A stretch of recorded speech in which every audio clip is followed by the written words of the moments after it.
طبقنا اليوم سلطة الفول بالبقدونس. شوفوا طريقتها وادعوا لي، سريعة جدا ومفيدة جدا. تحياتي لكم. مقادير سلطة الفول كالتالي: علبة فول واحدة، ربع حزمة، 3 فصوص ثوم، ونص ليمونة وملح وكمون. هذه الحين بنحطهم مع بعض كذا، نخلط الفول مع البقدونس، وهذا جهزنا مرة واحدة. الحين نحط اللي هو الثوم، نهرس الثوم.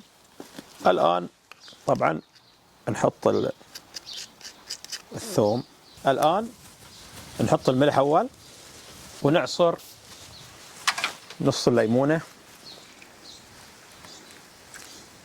الآن نحط الكمون فوقه. وأسرع سلطة في العالم، وسلطة مفيدة ومميزة، خلصناها بسرعة، وعوافي علينا وعليكم.